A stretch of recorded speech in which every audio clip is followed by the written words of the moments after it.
तो हे मेरे यूट्यूब के दोस्तों, मैं आप लोगों के लिए एक नया सवाल लेके आ चुका हूँ जो आपके लिए बहुत ज़्यादा इंपॉर्टेंट है, आपके कॉम्पिटिटिव एग्जाम के लिए और आपके बोर्ड के एग्जाम के लिए बहुत ज़्यादा इंपॉर्टेंट है। ठीक, तो यहाँ पे देखिए हमारा सवाल क्या है। हमारा सवाल है नीचे दी गई आकृति में एक्स वाई जेड का मान निकालना है। तो यहाँ पे देख पा रहे हैं एक्स है, वाई है, जेड है, हमें इन तीनों का मान निकालना है। तो सबसे पहले मैं आपको समझाता हूँ आखिर ये सवाल है क्या, इसको कैसे सॉल्व किया जाएगा। ठीक है, चलिए देखिए यहाँ पे देखिए ये किस तरह का सवाल है। एक तरह का फैक्टर ट्री है, गुणनखंड वृक्ष। अगर आपने पढ़ा होगा इसके बारे में तो आपको समझ आ गया होगा। ठीक, तो यहाँ पे एक फैक्टर ट्री दिया गया है जिसमें हमको एक्स वाई जेड का मान निकालना है। तो मैं आपको सिंपल चीज़ बताता हूँ, बिल्कुल आसानी से आप इसका मान निकाल पाएंगे। देखिए सिंपल चीज़ है, यहाँ पे देखिए 161 है, 7 से इसमें भाग करेंगे तो जेड का मान आ जाएगा। ठीक, अगर वाई निकालना है तो इन दोनों का मल्टीप्लाई करेंगे, ठीक, तो वाई का मान निकल जाएगा। और अगर आपको एक्स का मान निकालना है तो इन दोनों का मल्टीप्लाई करेंगे तो एक्स का मान निकल जाएगा। ठीक, नई बात समझ आ रही है। चलिए मैं आपको एक एग्जांपल देता हूँ, फिर बढ़िया से समझ आ जाएगा। चलिए वीडियो को देखते रहिए। ठीक, यहाँ पे मान लीजिए हमारे पास एक नंबर है, नंबर हमारा 16 है। ठीक,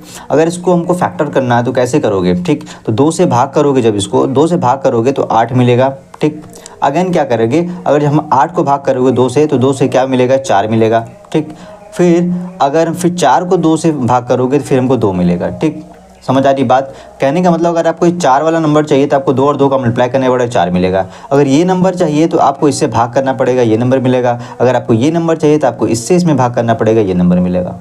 ठीक, बात आ रही समझ में। यहाँ पर अगर आपको 4 चाहिए तो 2 से भाग करोगे 4 मिल जाएगा। अगर आपको 8 चाहिए तो 4 और 2 का मल्टीप्लाई करोगे 8 मिल जाएगा। सेम भाई यहाँ पे यही चीज़ है, ये आपको समझना है। ठीक, यहाँ पे देखिए जेड का मान निकालने के लिए फैक्टर ट्री तो है सिंपल सा। ठीक, तो फिर जेड का मान निकालने के लिए 7 से भाग करेंगे तो जेड का मान निकल जाएगा। तो यहाँ पे जेड की वैल्यू क्या मिलेगी, भाग करके देख लीजिए।